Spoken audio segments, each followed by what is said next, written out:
الحمدللہ رب العالمین والعاقبۃ للمتقین والصلاة والسلام علی سید الانبیاء والمرسلین وعلی آلہ وصحبہ اجمعین اما بعد اعوذ باللہ السمیع العلیم من الشیطان الرجیم بسم اللہ الرحمن الرحیم وعباد الرحمن الذین یمشون علی الارض ہونا وَإِذَا خَاطَبَهُمُ الْجَاهِلُونَ قَالُوا سَلَامًا آمَنْتُ بِاللَّهِ صَدَقَ اللَّهُ الْعَظِيمُ وَصَدَقَ رَسُولُهُ النَّبِيُّ الْكَرِيمُ إِنَّ اللَّهَ وَمَلَائِكَتَهُ يُصَلُّونَ عَلَى النَّبِيِّ يَا أَيُّهَا الَّذِينَ آمَنُوا صَلُّوا عَلَيْهِ وَسَلِّمُوا تَسْلِيمًا اللهم صل على سيدنا ومولانا محمد معدن الجود والکرم وآلہ وبارک وسلم۔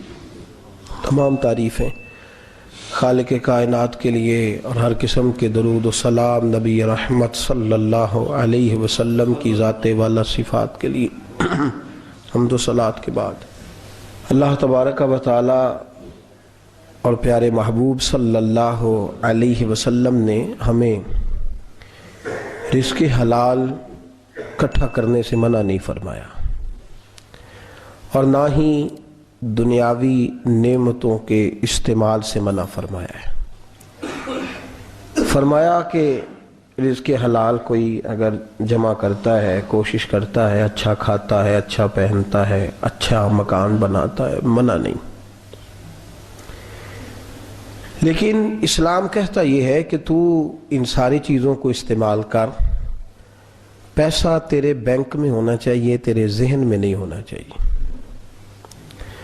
دولت تیری تجوری میں تو ہونی چاہیے لیکن تیرے دل میں نہیں ہونی چاہیے۔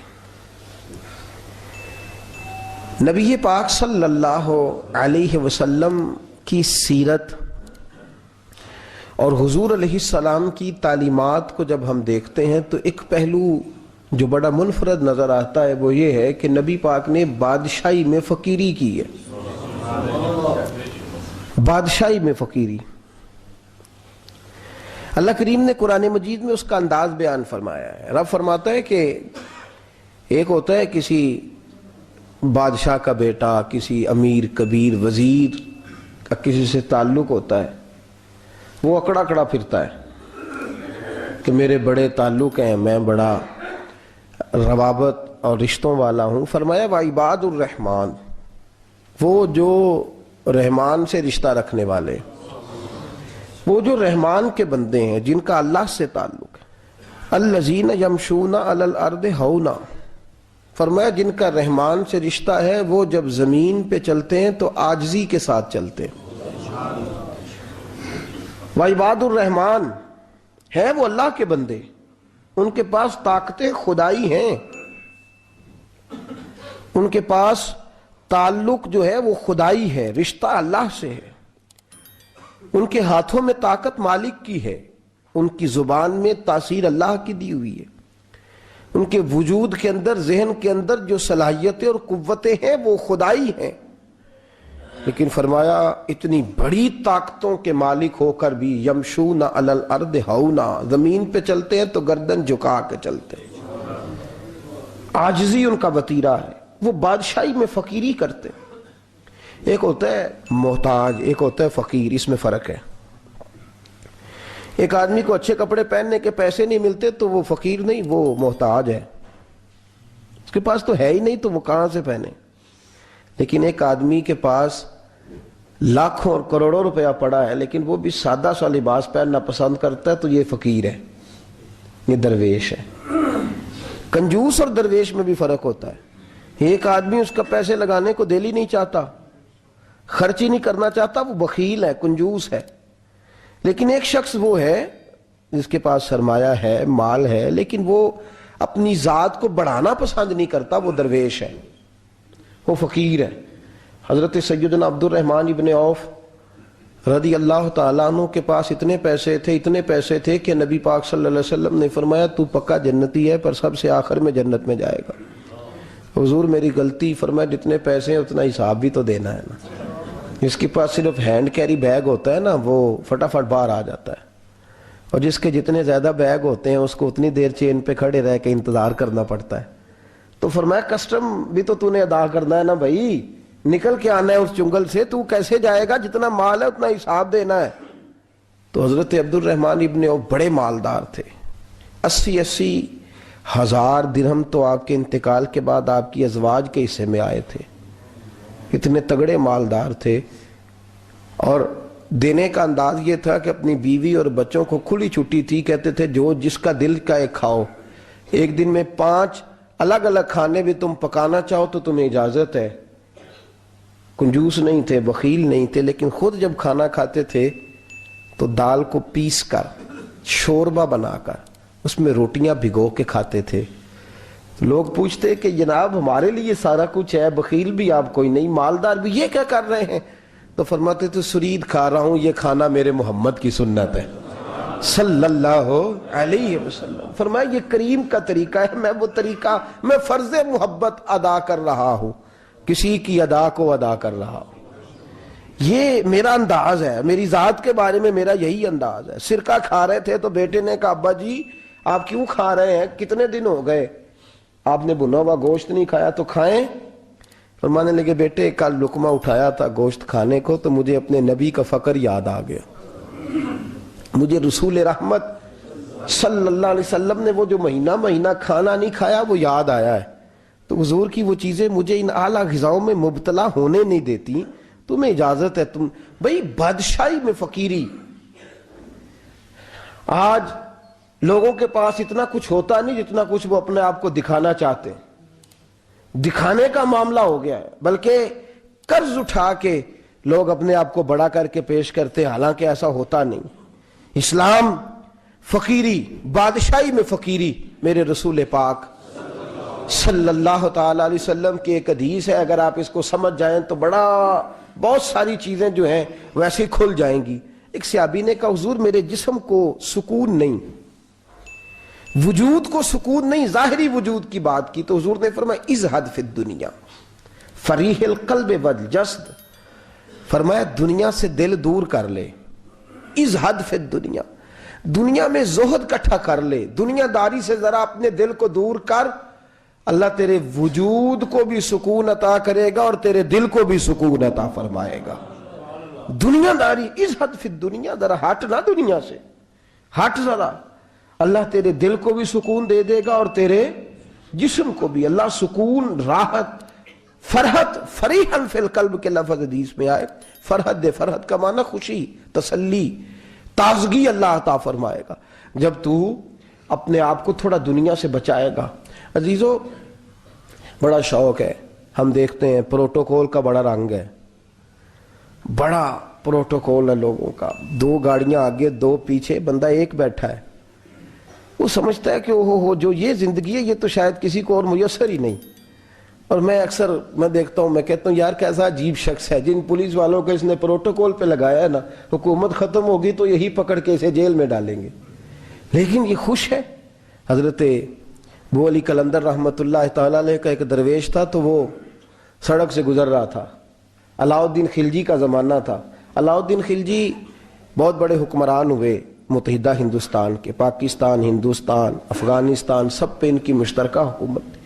تو ان کا ایک گورنر روڈ سے گزرنا تھا، اس نے تو سپاہی جو تھے وہ رستے صاف کرا رہے تھے، تو ایک بزرگ تھے حضرت ابو علی قلندر کے مرید تھے، خلیفہ تھے، تو وہ بھی روڈ پہ گزر رہے، تو تنے تنہا ہاتھ میں چھڑی پکڑی ہے، تنے تنہا گزر رہے ہیں۔ تو وہ کہنے لگے بابا جی سائیڈ پہ ہو جائیں، گورنر صاحب نے گزرنا ہے۔ تو فرمانے لگے اتنی سڑک پڑی ہے، گزر جائے گا کہ مجھے سائیڈ پہ کر کے گزرنا، گزر جائے۔ انہوں نے کہا نہیں آپ کی مہربانی ہٹ جائیں۔ کہا بھئی میں کیوں ہٹوں؟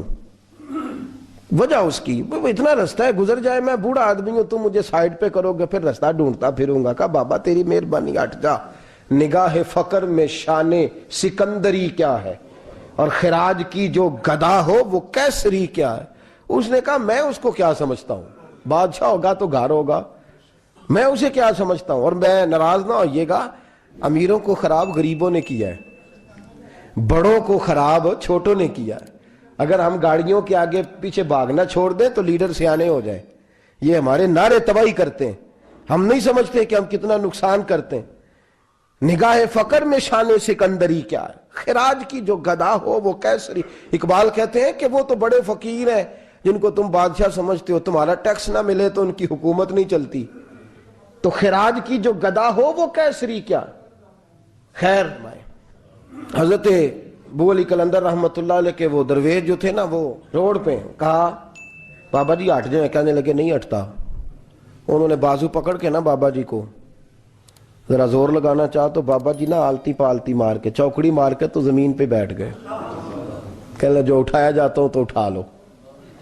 اب تو درویش کبھی ضد کرتے نہیں, اور اگر کریں تو مسلم شریف میں میرے نبی پاک نے فرمایا رب اشغاز اکبر لو اقسم علی اللہ لا ابرا. فرمایا رب کریم کا بندہ تو اللہ کو قسم دے دے تو اللہ اس کی قسم کو پورا فرما دیتا ہے. اللہ اس کی قسم کو پورا فرماتا ہے. تو میں جاؤ اٹھتا ہوں تو اٹھا لو. بحث ہونے لگی, لوگ کٹھے ہو گئے, رش ہو گیا. تو اتنی دیر میں گورنر صاحب کی سواری بھی پہنچ گئی. تو گورنر صاحب کہنے لگے بابا اٹھتا کیوں نہیں؟ فرمانے لگے کیوں اٹھوں, اتنا رستہ ہے گزر جا.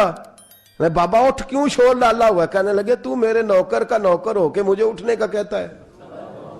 میرے نوکر کا. غصہ آیا تو اس نے بابا جی کو تھپڑ مار دیا. بابا جی اور ہنسے. کہنے لگے تجھے کہا تھا نا نوکر کا نوکر ہے تو واقعی نوکر ہے. اس نے کہا میں تھپڑ مارتا ہوں. بابا ہنستا ہے. یہ زیادہ انسلٹ ہوتی ہے. آپ کر کے دیکھیں, آپ غصے کے جواب میں غصہ کریں تو سامنے والے کو کوئی سزا نہیں. آپ کبھی گالی کے جواب میں مسکرا دینا یار اب میں تیرے ساتھ بات کروں, تیرے ساتھ بحث کروں تو یہ زیادہ بڑی سزا. یاد رکھیے گا ہم تو دشمن کو بھی پاکیزہ سزا دیتے ہیں, ہاتھ اٹھاتے نہیں, اسے اس کی نظروں سے گرا دیتے. جب تھپڑ مارا تو بابا جی ہنس پڑے. کہنے لگے تجھے کہا تھا نا تو غلام ہے, تو بھائی واقعی غلام ہے. اب جب ہنسے تو اب اس کو ڈھارس ہوئی, توجہ ہوئی. کہنے لگا بابا ماجرا کیا ہے, میں کیسے غلام کا غلام ہوں؟ تو بابا کہنے لگا دیکھنا تجھے مسجد آنے کا کہے تو تیرے لیے مصیبت ہے. اتنے لوگوں کو تو ٹائم دے لیتا ہے لیکن اللہ کو تو نہیں دے پاتا. تو نفس کا غلام ہے اور نفس میرا غلام ہے, لہذا تو میرے غلام کا غلام ہے, تو میرے نوکر کا. کہنے لگے یہ ساری نفس پرستی ہے, یہ جو تو نے دنیا داری اکٹھی کی ہوئی ہے نا, یہ جو تیرے نعرے لگ رہے ہیں اور تو سمجھتا ہے کہ یہ میرے, تو تنخواہ دیتا ہے, تیرے نعرے لگاتے ہیں. ذرا تنخواہ چھوڑ کے بات کر, پھر دیکھ تیرے کتنے نعرے لگتے ہیں. تو یہ ڈرتے ہیں تجھ سے لوگ, تیرے آگے پیچھے بھاگتے ہیں. ذرا اقتدار سے سائیڈ ہو تو یہ پتہ لگے تیری قیمت کیا ہے. تو سمجھتا ہے کہ میری جیب میں پیسے ہیں, لوگ مجھے سلوٹ کرتے ہیں. تو میاں تجھے سلام کوئی بھی نہیں کر رہا, تیری جیب کو سلام ہو رہا ہے, تیرے عہدے اقتدار کو اور تیری وحشت اور دہشت کو سلام ہے. اس نے کہا حضرت جی مجھے سلام کب ہوگا؟ تو فرمانے لگے جب تو بادشاہی میں فقیری کرے گا. جب تو بادشاہی میں بھی فقیری ہوتی ہے میرے عزیزوں, بادشاہی میں بھی فقیری ہوتی ہے. آپ کے اس ہندوستان کا ایک بادشاہ کا نام اورنگزیب عالمگیر بھی ہے. اورنگزیب عالمگیر کے انتقال کا وقت آیا نا تو اورنگزیب عالمگیر بیمار ہوئے. آخری وقت منبر پہ چڑھے اور لوگوں کو کہنے لگے لوگوں تو مجھ سے اکثر پوچھتے تھے نا کہ بادشاہ تیری 2 انگلیوں پہ سیاہی کو لگی رہتی ہے اور تیرے ہاتھوں میں سوراخ کیوں رہتے ہیں؟ اورنگزیب عالمگیر یہ میں آپ کو فرشتوں کی کہانی نہیں سنا رہا, اس دنیا میں اس دور میں اس دھرتی پر بسنے والے لوگوں کی کل کی بات سنا رہا ہوں. اس ہندوستان میں ہندوؤں کے ملک پر حکومت کرنے والے ایک مسلمان دیانتدار بادشاہ کی بات سنو. کہتے ہیں ہاتھوں میں سوراخ کا پوچھتے تھے نا تم لوگ, اور تم مجھے پوچھا کرتے تھے تیرے ہاتھوں پہ سیاہی کیوں لگی ہوئی ہے. اورنگزیب عالمگیر متحدہ ہندوستان کا مطلق العنان بادشاہ کہنے لگا میرے انتقال کا وقت آ گیا ہے. اب میں تمہیں بتاتا ہوں, میں نے ساری زندگی حکومت کے خزانے سے 1 روپیہ تنخواہ نہیں لی. میں کتابت کرتا تھا, کتابیں لکھ کے جو مجھے مزدوری ملتی تھی, اور میں ٹوپیاں سیا کرتا تھا, میرے ہاتھوں میں سوراخ ہو جاتے تھے. میں نے اس کا رزق حلال کھایا ہے. اور فرمایا 50 روپے فلاں جگہ میں نے رکھ دیے ہیں, میں مر جاؤں تو اس کا مجھے کفن دے دینا اور لوگوں کو بتانا کہ وہ ہندوؤں میرے رسول پاک صلی اللہ علیہ وسلم نے جس طرح مجھے کہا تھا میں نے اس طرح حکومت کی. وہ خطبہ پڑھ رہے تھے, اورنگزیب خطبہ پڑھ رہے تھے اور گلیوں میں کھڑے ہندو کلمہ پڑھ کے مسلمان ہو رہے تھے. میرے دوست یہ بادشاہی میں فقیری ہے. ہمارے پاس تو پیسے آتے ہیں تو ڈرائیور کی ذمہ داری ہے, یہ بھی پروٹوکول ہے. ڈرائیور نے گاڑی بھی چلانی ہے اور صاحب کا دروازہ بھی کھولنا ہے. اس نے اندر بیٹھیں گے تو دروازہ بھی ڈرائیور صاحب نے. نفس پرستی ہے, جتنا مرضی آگے لے جاؤ, اتنا مرضی، یہ کوئی بادشاہی، یہ کوئی آپ کا بڑا پن نہیں ہے، وہ تنخواہ لیتا ہے، مجبور ہے، کیا کرے؟ ہو سکتا ہے کل کو اس کے پاس پیسے آئیں تو بدلہ لینے کے لیے آپ کو ہی بلا لے کہ چل میرا دروازہ کھول. وہ محبت کے ساتھ، عقیدت کے ساتھ تھوڑی ایسے کر رہا ہے. ہم ذرا مال آتا ہے تو ہم بڑے بن جاتے ہیں. جو بڑے تھے وہ حضرت مولا کائنات شیر خدا علی المرتضیٰ رضی اللہ تعالیٰ عنہ فرماتے ہیں میں نے حضور کی بارگاہ میں عرض کی یا رسول اللہ کو نصیحت ہی کر دیں حضور مجھے کوئی. تو حضور نے فرمایا علی جو دنیا میں پروٹوکول لیتا ہے آخرت میں رسوا ہو جاتا ہے. جو دنیا میں دنیا داری دبدبے تنتنے کی خواہش کرتا ہے، خواہش کرت. ملا رومی رحمت اللہ علیہ نے بڑا عجیب جملہ لکھا ہے. ملا رومی کہتے ہیں ہمارے پاس فرعون جتنے پیسے نہیں، نمرود جتنی دولت نہیں، ورنہ کئی لوگوں کا خدا بننے کو دل کرتا ہے. معاذ اللہ تعالیٰ. وہ کہتے ہیں کئی لوگوں کا دل کرتا ہے کہ لوگ ہمیں سجدہ کریں، لیکن فرعون اور نمرود جتنی طاقت دولت نہیں، ورنہ لوگ کرائیں. معاذ اللہ تعالیٰ. خواہشات نفس اتنی بڑھ گئی ہیں. اچھا لگتا ہے، اچھا لگتا ہے. ہمارے لیڈران کہتے ہیں 2-4 بندے ہلکے میں مرے نہ تو الیکشن کا مزہ ہی نہیں. معاذ اللہ تعالیٰ یہ ہمارا حال ہو گیا. ہم نعرہ بازی کی قائل قوم ہیں، ہم نعروں پہ زندہ رہنے والے نفس پرست بنتے جا رہے ہیں. شیر خدا رضی اللہ تعالیٰ عنہ فرماتے ہیں رسول کریم نے فرمایا جو یہاں عزتیں ڈھونڈتا ہے، یہاں خواہش کرتا ہے نعروں کی، پروٹوکول کی، آخرت میں رسوا کر دیا جاتا ہے. اور فرمایا جو یہاں جھک جاتا ہے اللہ قیامت میں اسے عزتیں عطا فرما دے گا. یہ حضور نے نصیحت فرمائی. حضرت عمر بن عبدالعزیز. زمانہ ڈرتا تھا، بڑا نام ہے. فقیری اور چیز ہے، درویشی. اقبال کہتے ہیں دیار عشق میں اپنا مقام پیدا کر، نیا زمانہ نئے صبح و شام پیدا کر. خدا اگر دل فطرت شناس کرے عطا تجھ کو، سکوت لالا و گل سے کلام پیدا کر. میرا طریق امیری نہیں فقیری ہے، خود ہی نہ بیچ غریبی میں نام پیدا کر. حضرت عمر بن عبدالعزیز رات کو بیٹھ کے نہ لکھ رہے تھے تو ایک نوجوان آپ کی خدمت کے لیے رہتا تھا ہر وقت. حضرت جی لکھ رہے تھے، چراغ جل رہا تھا تو کوئی تحریر کر رہے تھے. ایک مہمان بھی آیا ہوا تھا تو وہ نوجوان نہ بیٹھا بیٹھے نہ لیٹا تو سو گیا. توجہ ہے آپ کی میری بات پہ؟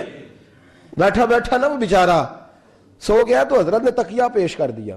نوجوان نے تکیہ پکڑا تو اس نے لپاٹ کے وہ گہری نیند چلا گیا. ایک جھونکا ہوا کا آیا تو چراغ گل ہو گیا. مہمان بیٹھا تھا، کہنے لگا حضرت جی میں چراغ جلا دوں؟ فرمانے لگے نہیں، مہمان سے خدمت نہیں لینی چاہیے، میں جلاتا ہوں. کہا پھر اس کو اٹھا لے. کہنے لگے جوانوں کو نیند زیادہ آتی ہے، سویا رہنے دو. کہا حضور سونے تو نہیں آیا، خدمت کے لیے آیا. فرمانے لگے یار سویا رہنے دو، کیا عرض ہے. حضرت عمر بن عبدالعزیز اٹھے، چراغ جلایا، واپس آ کے بیٹھے تو وہ دیکھے نا یہ بادشاہوں کے لیے تو نہیں نا ایسا ہوتا، بادشاہ تو نہیں نا کر سکتے. یہاں تو تھوڑا سا جس کے پاس پیسہ آ جائے وہ کہتا ہے کہ تو نوکر میرے منہ میں کبھی لقمہ بھی ڈال دے تو پھر ہی ہے. میں اس کا مجھ سے تنخواہ لیتا ہے اور اب یہ اتنا کام بھی نہیں کر سکتا. ہر کام ہم کرانا پسند کرتے ہیں. کہاں حضرت عمر بن عبدالعزیز سے کہنے لگا حضور عجیب آپ بادشاہ ہیں، آپ نے غلام کو جگایا ہی نہیں. حضرت عمر نے کیا؟ حضرت عمر بن عبدالعزیز نے جو قانون پیش کیا بڑا زبردست ہے. فرمانے لگے کم تو انا عمر بن عبدالعزیز رجعت انا عمر بن عبدالعزیز. فرمانے لگے کیا ہو گیا ہے؟ میں جب چراغ جلانے گیا تھا تو پھر بھی عمر بن عبدالعزیز ہی تھا، اور واپس آیا ہوں تو پھر بھی عمر بن میں تبدیل. محدث ابن جوزی نے لکھا ہے، کہنے لگے کم تو جب گیا تھا انا عمر بن عبدالعزیز، پھر بھی عمر بن رجعت، اور میں لوٹ آیا ہوں، واپس آیا ہوں تو دیکھ لو کوئی کمی تو نہیں ہوئی. میرا باپ بھی وہی ہے، میں بھی انا عمر بن عبدالعزیز، میں بدلا. تو دیار عشق میں اپنا مقام پیدا کر، نیا زمانہ نئے صبح و شام پیدا کر. بادشاہی میں جو فقیری ہے نا میرے دوست، جو اس کی لذت ہے، دیکھیے نا رسول پاک صلی اللہ تعالی علیہ وسلم 2 جہاں کے بادشاہ. حضور فرماتے ہیں میرے 2 وزیر زمین پہ ہیں، 2 آسمانوں پہ ہیں. وزیر کس کے ہوتے ہیں؟ بولیے نا. 2 میرے وزیر، ترمذی کی حدیث ہے، 2 زمین پہ ہیں، 2 حضور. زمین والے وزیر کون سے ہیں؟ فرمایا ابو بکر اور عمر. آسمان والے کون ہیں؟ فرمایا جبریل اور میکائیل علیہ السلام. میرے 2 وزیر یہاں ہیں، 2 وزیر حضور بادشاہ ہیں. وہ 2 عالم کی رحمت تھے، جہاں چاہتے وہیں رہتے. یہ ان کی مہربانی ہے کہ یہ عالم پسند آیا. حضور 2 جہاں کے بادشاہ ہیں، لیکن میرے نبی پاک کپڑا خود سی رہے ہیں. جوتا ٹوٹ گیا ہے تو رسول پاک صلی اللہ علیہ وسلم اس کو گانٹ بھی ان تے میرے خیال ہے جوتی گنانے والا کام موقع نہیں گیا جی. میرا نہیں خیال کہ اب کوئی 10,000 جو تنخواہ لیتا ہے وہ بھی جوتا گانٹتا ہو. نہیں, آپ ہی کی گنٹنا ہے, کسی کو بھی نہیں گنائی دا. کیا خیال ہے آپ کا؟ ٹھیک بات کر رہا ہوں. نبی پاک جوتا بھی خود گانٹتے, کپڑوں کو پیوند بھی, حضور اپنے کپڑے دھو بھی خود لیتے. میرے رسول پاک صلی اللہ علیہ وسلم گھر میں بکریوں کا دودھ بھی دھو لیتے. اور ایسا بھی ہوتا, یہ بادشاہی میں فقیری ہے نا, دو جہاں کے بادشاہ ہے, لیکن سلام اس پر کہ جس نے بادشاہی میں فقیری کی. رسول کریم صلی اللہ تعالی علیہ وسلم, حضرت عائشہ فرماتی ہیں گھر آئے, کہا عائشہ کھانا تیار ہے؟ کہا نہیں حضور ابھی تو کھانا تیار کرنا ہے. فرمایا تم آگ جلاؤ, میں آٹا گوندھ دیتا ہوں. کس کی بات ہے؟ نہیں لڑنا چاہیے, رکھنا چاہیے. تو منگیا دے ہاں پیسے میرے کو پہلی تھے, میں ڈنڈے نہیں مار دے. میں آیا تو انہوں پتہ نہیں میں کڈی بلا دا نام ہے تو ٹکر ہی نہیں پکایا. وہ میں آ گیا کار تو انہوں پتہ ہی نہیں لگا, میں ہی آ گیا کار. اللہ خیر کر. بھائی ہٹلر نہ بنو, ہر جگہ ہٹلر نہ بنو. اس نے سلوک زندگی کا حصہ ہے, پاکیزگی زندگی کا حصہ ہے. میرے رسول کریم صلی اللہ علیہ وسلم, عمر فاروق رضی اللہ تعالیٰ عنہ فرماتے میں گیا نبی کریم سے ملنے تو موٹے بان کی چارپائی, ہم اسے اسی مونجدی منجی آندے سا انہوں, موٹے بان کی چارپائی. مشکات کی حدیث ہے, حضرت عمر فرماتے میں سخت دل والا شخص تھا. حضور سے ملنے گیا تو نبی پاک آرام کر رہے تھے چارپائی پہ. میں جا کے قریب زمین پہ بیٹھ گیا. حضور نے آہٹ سنی تو حضور اٹھے. فرماتے ہیں جب نبی پاک اٹھ کے بیٹھے تو حضور کے وجود پر میں نے بان کے نشان دیکھے. کہتے ہیں میں رو پڑا, سخت دل تھا پر رو پڑا. میں نے کہا حضور کیسے رو, کس طرح موجیں کریں اور آپ اس بان کی چارپائی پہ؟ تو میرے کریم رسول نے فرمایا عمر تجھے اچھا نہیں لگتا, جتنی موج کرنی ہے دنیا میں کر لیں, آخرت میں ذلیل ہو جائے. فرمایا ان کو کرنے دے موج, وہ تو ذلیل ہونے کے لیے کر رہے ہیں, اور میں نے اس دنیا سے کیا لینا ہے, تھوڑا سا وقت گزارنے کے لیے آیا ہوں. یہاں کے بند ہوں گی, وہاں میرا رب ساری عزتیں مجھے ہی عطا فرما دے گا. اس حد فی الدنیا فریح القلب والجسد. میرے عزیزو, یہ فقیری میرے نبی پاک صلی اللہ علیہ وسلم, درویشی میرے رسول پاک کی. حضرت بلال حبشی کو حضور نے سویرے سویرے بلایا اور بلا کے فرمایا بلال رات تو نے میرا بستر پہ کپڑا ڈبل کر کے بچھا دیا تھا, ڈبل کر کے بستر بچھا دیا تھا تو نے. یا رسول اللہ کیا ہوا؟ فرمایا نیند تو مجھے بڑی آئی ہے پر میرے نفل کچھ رہ گئے ہیں, آج کے بعد ڈبل کر کے نہ بسترا بچھانا, سنگل ہی بچھانا. اس پہ ذرا کروٹیں بدلتا رہتا ہوں تو آنکھ جلدی کھل جاتی ہے. میرے دوستو کہاں لوگ یقین کریں نا, گرمیوں میں سویرے اٹھتے ہیں نہ سردیوں میں اٹھتے ہیں. گرمی میں اے سی نہیں اٹھنے دیتا اور سردی میں بستر نہیں جان چھوڑتا, اٹھتے ہی نہیں ہم. بلکہ باقی کے معاملات بھی ہمارے اسی پریشانی کا شکار ہے. سنو اور یاد رکھو, میرے رسول کریم صلی اللہ علیہ وسلم نے بادشاہی میں فقیری سکھائی. بادشاہی میں فقیری میرے رسول کریم صلی اللہ علیہ وسلم نے بادشاہی میں فقیری سکھائی. حضرت سیدنا سلمان فارسی کو حضرت عمر فاروق رضی اللہ تعالیٰ عنہ نے بلایا تو کہا میرا دل کرتا ہے آپ کو میں مدائن کا گورنر بنا دوں. حضرت سلمان فارسی بڑے تگڑے قبیلے سے تعلق رکھتے تھے, بکتے بکاتے مدینے میں آ کے بکے, پھر نگاہ مصطفیٰ میں بک گئے صلی اللہ علیہ وسلم. بڑے تگڑے قبیلے سے تعلق تھا. یا حضرت عمر نے فرمایا میں آپ کو گورنر, کہا جی کہ جیسے آپ کا حکم ہے, امیر کی بات ماننا. گورنر بن گئے. اور گورنر صاحب کرتے کیا ہے؟ گورنر صاحب کا حال یہ کہ گورنر صاحب نے وہی پھٹے پرانے سادے سے کپڑے پہنے اور ایک ہاتھ میں چھڑی پکڑی ہے, کبھی ادھر گھومتے ہیں کبھی ادھر, مدائن کی گلیوں میں گورنر صاحب گھوم رہے ہیں. اللہ اکبر. جہاں سواریاں اترتی تھی نا شہر کی, لوگ جو کرایہ لے کے گھوڑوں پہ سوار کرتے تھے, جہاں وہ لا کے اتارتے تھے, وہاں ایک شخص اترا, مہمان آیا کسی کے گھر میں مدائن.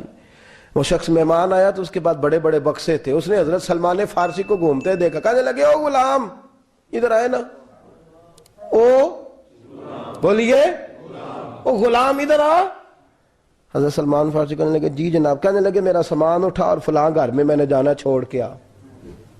جرت تو کرے کوئی جرت تو کرے کونسلر صاحب کو بھی آواز دینے کی, طاقت تو کرے کوئی, ایک معمولی سپاہی کو بھی کہنے کی جو نہ سب انسپیکٹر ہے نہ وہ کسی عہدے پہ فائز ہے, صرف ایک سادہ قوم کا وہ اس کو کہہ کے تو ادھر آؤ غلام.